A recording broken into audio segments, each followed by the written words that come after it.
Namaste and welcome to Kidacity. In this week's episode, we have an extremely special guest with us. You might have heard him through his books that you might have around your house in your library or maybe in your school. His books include The Midnight Gang, Ice Monster, Rat Burger, Grandpa's Great Escape, Mr. Stink, Robo Dog, The Boy in the Dress, Super Sleuth, which is the latest book I have, and very much the book that I have gotten signed by David Walliams, The World's Worst Children 2 and The World's Worst Children 1. So as you can see, my collection itself is pretty big, so it kind of blocked my face, so we'll move it to that side.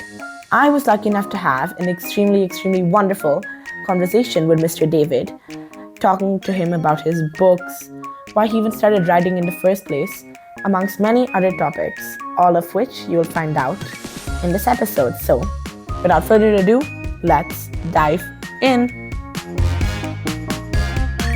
So firstly, thank you once again for being here on the podcast. I really appreciate your time. That's all right. It's my pleasure. It really is a pleasure to talk to you face to face, and of course, you're one of my favorite authors. Hang on, one of your favorite or your favorite?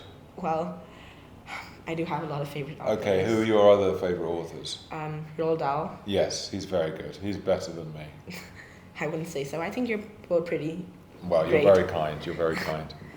So I'd love to hear what you have to say about all the questions, and I'm sure lots of other children around the world would as well. Okay, well, I'm ready. Right. And I hope you're enjoying your trip around India. I love India, yeah, so I'm really excited, apart from the traffic Obviously, and people yeah. bibbing their horns. It took us 2 hours to get here. To Really? India. Yeah. Did you come by private jet? Or helicopter? You chop it in and chop it out. Yeah. Yeah. Yeah. When did you realize that you really wanted to be an author? Well, I was making lots of comedy programs, and I was writing the programs as well as starring in them. And then I just started to dawn on me that the writing, to me at least, was much more creative than the performing, the acting, and you spent more time writing. And so I really liked the blank page. I didn't have a problem with it. I kind of thought, well, it's quite exciting to have a blank page. What are you going to create today? And so I was making a comedy sketch show called Little Britain, which was popular at the time. And I thought, it's great doing comedy, but I'd like to do something where perhaps I could make people feel something other than just laugh. Yeah. And then I had this idea for a story called The Boy in the Dress, and that was 15 years ago. Wow. And so I kind of realized there was so much more you could do in a book than a comedy sketch. You could go on an emotional journey with the characters. You could have lots of jokes and humor, but you could also perhaps even make people cry or have something emotional happen. Yeah. And that was 15 years ago and 43 books ago. So it's obviously something I've really grown to love, and now I spend most of my time doing. Wow, and I think what you said is right too, because it really made me feel that way too when I read the book. They make you feel emotional. Yeah. Yeah. It was like a whole roller coaster of emotions. Well, that's what I hoped it would be. Sort of things maybe, even if you're sort of a bit crying a little bit when something happy happens. Yeah. Like when all the boys run onto the pitch in their dresses. Yeah. I always thought, it always made me feel quite emotional. Yeah, I think that applies for me as well. Oh, thank you. And I'd love to know your favorite author when you were growing up.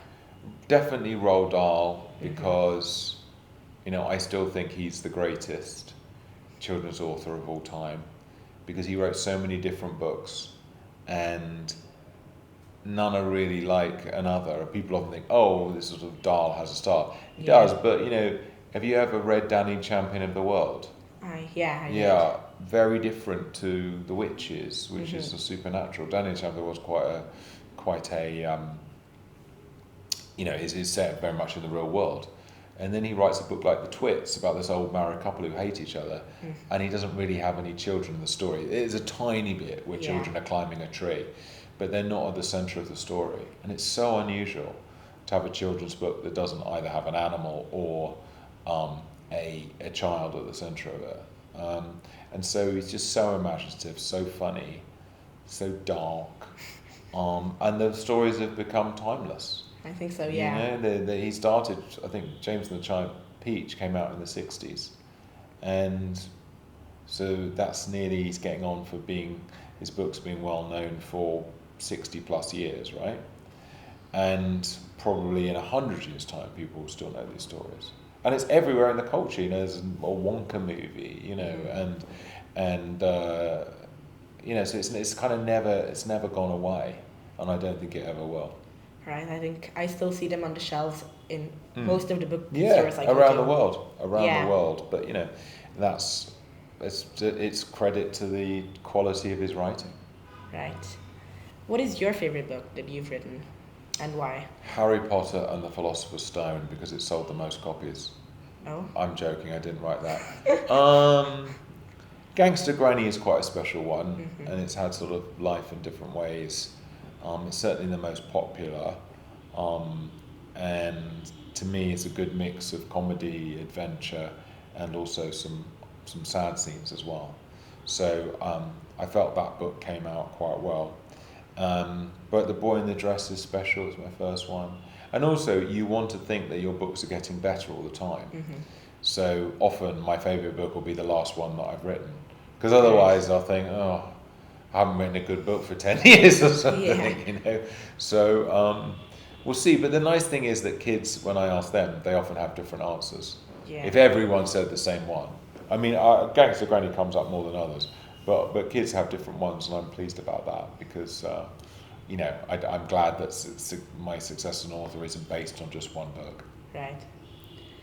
And like you just said, well, I think you mentioned previously, but apart from your successful career as an author, you've also been a comedian and actor. So what are your favorite part about each of these jobs? Because they're all vastly different, but also similar. Well, doing comedy is nice because you're making people happy. That's what it's really there for. And to be on stage making people laugh is a really magic feeling. Acting, I find sometimes a little bit arduous, because you have to do things over and over again. Yeah, like you have multiple to get takes. and you have to get really early in the morning. You have to do it, because people often say, "Oh, I'd love to come and see the filming," and you go, "You wouldn't. You'd find it boring." And they go, "No, I'd like to come," and they watch it and they see you do something 10 times, and they're like, "This is the most boring thing I've ever seen in my life." But it's still, being with the other actors makes it really fun, because actors have all got lots of funny stories, and so you end up telling lots of stories, making each other laugh, and it's great. And then writing, the best part of that as an author is being given the book. So you've been writing away on your computer for months and months and months, and then the book is designed, it's illustrated, and then it becomes a physical thing, and someone goes, "Here you go," and you go, "Oh my goodness, it's this wonderful thing now." This, you know, I don't know what, it's not really like having a baby, but it's like a little bit like having a baby, without the pain. But it's just like, wow, this was in my head and now it's this, and it just looks so great. So I do really enjoy that. That's the moment I love most of all, is being given the book. Right, and I think that really is a great simile, that you compared to having a baby, because even a bit insulting to people who've had babies. But still, I think I do understand. What also, like you said, and I think previously as well, your books are extremely humorous. So how do you exactly add these humor to your books? Well, to me, it sort of should always be there. And to me, it's quite instinctive. Like, I rarely think I need to add a joke there. It just kind of flows, and it should, you know, I kind of feel that there should be humour. And even when I'm creating a villain, I want to make them a bit funny. It's something Roald Dahl did brilliantly with characters like Miss Trunchbull and Willy Wonka and the Grand High Witch. They might be scary, especially like the witch, but they still can be quite funny. Yeah. And so I don't really go, "Oh, I'll write a story and then I'll try and make it funny." I just try and keep it in the patchwork. I don't see the jokes as separate. I just feel that they're part of the whole thing. But sometimes I write things I think, that needs to be funnier. But I don't know, I feel quite confident with the jokes. I feel less confident sometimes with the emotional things or the plot, because plots can be quite hard to work out, to keep it interesting all the time, to keep, piling up the pressure on your lead characters. Yeah. For the villains to have great, dastardly things they want to do. You need, these things I find a little harder than the jokes. I think so, yeah. I think developing the plot is extremely hard. The plot is hard, Yeah. especially with something like a murder mystery, the Yeah. Super Sleuth, because it was like scientific. I'd never had that before, where it was almost like, a mathematical equation or something like that. Yeah. This person's out of the room at this point, and that happens, and the time zone is this, and then the person comes back in it, and and it was pretty hard, but I'm happy with the result. Yeah, I think even when the writer does that as well, especially when at least I read murder mysteries, even I try to piece the things together like you just said. So this person wasn't present there, and then maybe they had something to do. Yes. So. And I would hate a kid to have guessed who the murderer was on page one. Yeah. Then the book would be a waste of time. So I had to really plan it. I mean, really down to huge detail. So that took, I don't know, a long time, month or so to get that right before I'd even started writing it properly. So it was quite a long process, but a rewarding one in the end. Yeah. And approximately how long does it take for you to write one book from the start to the finish? Probably about 4 months, something like that. But you need some good ideas going into it. Yeah. I don't sit down in front of my computer on day one going, I know what I'm going to write. I normally have spent quite a long time thinking about something, making some notes, visualizing it, and then by the time I sit down to write, I feel ready to write. I think it's very hard. It's a bit like, at school, where if they said, well, just write a story, you think, I don't know how to do that. If they write a story about a dog, you immediately go, oh, okay, it's dog, is it, homeless dog, or is it dog that's pampered, or whatever. You start to think. So I think always coming in with an idea that you feel is strong really helps. But also, you have to plan stories, because you don't want to get halfway through writing a book like this and you suddenly realize, the whole thing's not working. You want to have an idea where you're heading with it. I feel like you want to have an idea where you're heading, but at the same time, you've got to be in the moment. You've got to accept new ideas, because yes, you have an idea where it's going and you've plotted it out, but then suddenly you have a better idea as you're writing it, and you have to be receptive to that. But it's a process like anything else. It's not like you sit down and write the book from start to finish and with no edits. I do draft after draft after draft, sometimes 15 drafts of the book. It changes every time. I mean, by the end you're correcting mistakes more than changing the story in any way. But I think, it's not like you just sit down and write the whole thing without editing. There's a lot to do with editing and making things better. Yeah. I've also seen that you're also a philanthropist, if I'm not wrong. And I think I've done a little reading and saw that you swam across the English Channel. So what really inspires you to do such work? Well, I feel lucky that I've become well known through being on television, through writing books. And I kind of think if you're that lucky to be in that position, if you do something like swim the channel, you can ask the public to donate money, and then you might raise £1 million. If no one knew who I was, I wouldn't be able to do that.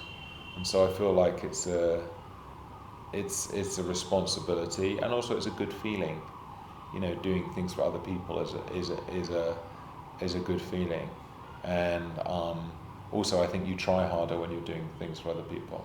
Yeah. So I'm very happy to do that, and I feel very fortunate that I've done well in my career. So if I remember I went into this school which was for deaf children, and they said, we don't have a library, and I just said, well, how much is the library going to cost? And they told me, and I said, I'll make this happen for you, which is a wonderful position to be in. So I'd much rather be like that than be sort of mean or not do anything for other people. I think it was not very, I think everybody does what they can, don't they, or should do what they can. There's a great phrase, it's like you're given two hands, one to help yourself and one to help others. And I think it's a really good way of looking at the world. Because of course you're going to help yourself, of course you're going to do things for yourself. You're going to feed yourself, you're going to clothe yourself, you're going to, you're going to want to houses up, all of those things. You're not necessarily going to give all those things up to help other people. But there is this other hand, which is equally as powerful, that can do those things. So I feel that's probably a good way of looking at the world. Because, I don't want to sell my house and give all the money to you. I just don't want to. I want to live in my house. It's nice. But at the same time, I do want to help other people. And so it's, that balance, these two hands, that's what they're there for. Yeah, I think that balance is really important. Yeah, and it's a nice feeling, isn't it? I mean, some people, incredibly rich people like Bill Gates, he has this plan to try and get rid of malaria in the third world. Now in Africa, and around the world, mosquitoes kill more people than anything, but it's preventable if you get mosquito nets, if you pay for people to have injections so so the malaria can't affect them, those kind of things. And I think, great. I'm sure that gives him more pleasure than necessarily buying an expensive painting or something. I don't know it, but I'm just guessing. Yeah. And so now actually, I feel like onto a couple of more quirky questions. Okay, quirky's good. Yeah. So during the writing process, do you have some sort of like fun, or like some people may put it as unusual habit or routine that helps you write better? Well, the thing is concentrating and getting things done and not being distracted. And so I often tell myself, you can't go to the toilet until you finish this chapter. So I'm sitting there in kind of quite considerable pain, desperately needing the toilet, still typing. Or I'll go, when you finish this chapter, you can have a biscuit. Yeah. This kind of thing. And it just helps me. I know it sounds silly, but it just kind of makes me get things done. And the main thing is trying not to be distracted. And also I think people don't really realise that a lot of the time you're writing, you're actually just thinking. So I've been in a situation where I'm sat there in front of the computer and it doesn't look like I'm doing anything because I'm not actually typing, but I'm trying to visualise everything in my head and before I write it down. I liken it this way. It's like you're trying to remember a film you've never seen. That's how I think about trying to come up with a story with characters for a book. So I think being on your own is very important and not being disturbed by other people. Yes, but they're the main quirks. I mean, my favourite place to write is lying on my bed with my dogs by my side, and I've just got very comfortable. I've got pillows here, pillows there, a pillow there to resting the computer on. The dog's just lying next to me, and I just think, oh, this is bliss. So you're very lucky as an author. You don't have to get up and go to an office or anything. If you want to sit in your pajamas all day, you can do that. I don't do that. But if I want to lie on my bed and write, I can do that as long as I'm getting it done. Yeah, I think it really gives you that flexibility. Yeah, that's why I think a lot of people like the job and would like to do the job, which I totally get, because you're your own boss. Yeah. I mean, you do have a publisher saying, can you please get on with it? But ultimately, you can choose when you do it, how you do it, all of those things yourself. Right. And if you could swap places with any of the characters from your books for a day, which character would it be? It would be Billionaire Boy. Yeah. Because Billionaire Boy, he has a water slide that goes all the way from his bedroom into a swimming pool below. Yeah. Now, if I had a water slide at my house, I've done well, but not that well, I would be so happy, because water parks, have you ever been to a water park? Yeah, I have. They're one of my favourite things in the world. So I'm very envious that one of my characters has a water slide and I don't. So that's probably who I'd swap places with, most of all. But the villains are the really fun characters. Yeah. So if I'm acting in something, of one of my own adaptations, I really want to play the villain. What is one of the most ridiculous ideas that you had that didn't make it into your book? Well, there's loads of those. And sometimes you write sort of stories where, I mean, not a really long book, but stories that don't ever make it. I'm trying to think of an example. I did write a whole book, which was about a zoo which had humans in it, and the animals were all going around the zoo, and they were commenting on how ridiculous these human beings were. But I don't know, it didn't quite land, and so I ended up not, putting it in a drawer. But you know what, one day I might have an idea that makes the whole thing better, and I might go, you know what, I'll have another go at that. It's just the way it is. But yeah, I was sort of a bit sad that didn't work out, because I thought it was a clever idea, but maybe someone else has done it, but I haven't seen it there, and I thought, oh, that's a really funny idea, but publishers did not agree. Well, I beg to differ with the publishers. It sounds extremely fun, and I'd love to read it if it does come out one day. Okay, well, I'll try. I might revisit it, who knows. And finally, what do you have in mind for what's next?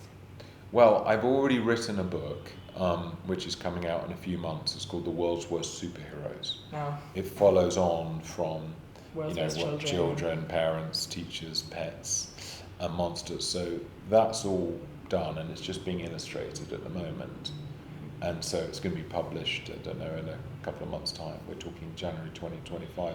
So maybe by about April, May time, that'll be out in the shops. And then I'm writing right now a new book that is set at Christmas time. Oh. And so I'm working on that at the moment, and I want it to be like, I'd love it to be a movie too, because if like Home Alone you must have seen, right? Yeah, multiple times. Yes, everybody has, because it's brilliant. I'd love to create a story, a book, and then maybe one day a film that people like watching every Christmas, so we'll see. But so I'm working on those. I'm working on a film of my book Thing. I'm working on a cartoon series of Gangster Granny. I'm working on a musical of Gangster Granny. So I've got my work cut out. But you know what? I really like being busy. Yeah. And people often say, about someone like, say, really successful, like unbelievably successful, like Taylor Swift or something. I mean, Taylor Swift has earned more money in her life than probably could ever spend. So she could just sit on a desert island for the rest of her life. Yeah. But my guess is she wouldn't want to do that, because she's driven. She loves what she does. She loves writing songs. She loves entertaining people. She loves being on stage, all of that. So she's probably, I imagine, going to carry on doing it for many, many years. And so in my much smaller way, I feel like I always want to do more. I want to do more. That's what gives me fulfillment. It's very nice earning money. Very nice going on holiday, buying a nice suit or whatever. But at the end of the day, nothing gives me more of a thrill than writing these books. And yesterday we met at a book signing and seeing all those people happy. That's the biggest thrill. So that's what I want to keep doing, entertaining people, making people happy, and getting kids into reading. Okay. And one more thing. What is one piece of advice that you have for everyone watching and listening? Find the thing that you love in your life and try and make that your career. I love making people laugh. I love writing books. I love writing TV shows and things like that. So my job doesn't ever feel like a job. It just feels like me having fun.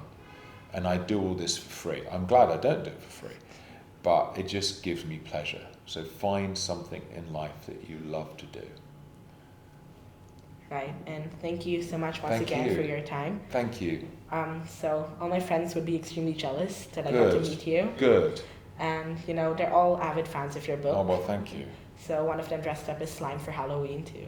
Fantastic. We'll say hello to them. Maybe I can sign a book for your friends. Sure, yeah. Wow, that really was wonderful, isn't it? I still remember meeting him, which was around 2 weeks ago now, and talking to him face to face.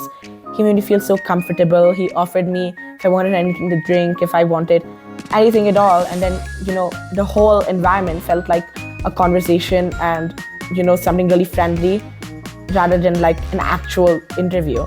So I bet most of you are wondering how I even got to meet him in the first place. Like I mentioned, he is currently on his tour around India, going to different literary fests, different bookstores, different schools. So it actually started in Bangalore on January 15th, and it was at Sapna Book House in Kormangla. So we went there, and then I saw that he was really, interacting with each and every person whose book was getting signed. Then I decided, I'll just give it a go. And I asked him, would you like to be a part of my podcast? And then, instantly he was like, we have school tomorrow. That would be wonderful. What time does your school get over? And then I could feel that, he was really interested. And he was like, let's do it.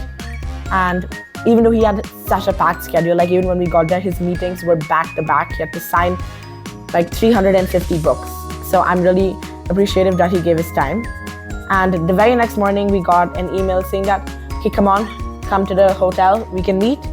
And that's what we did. Right after school, we went there.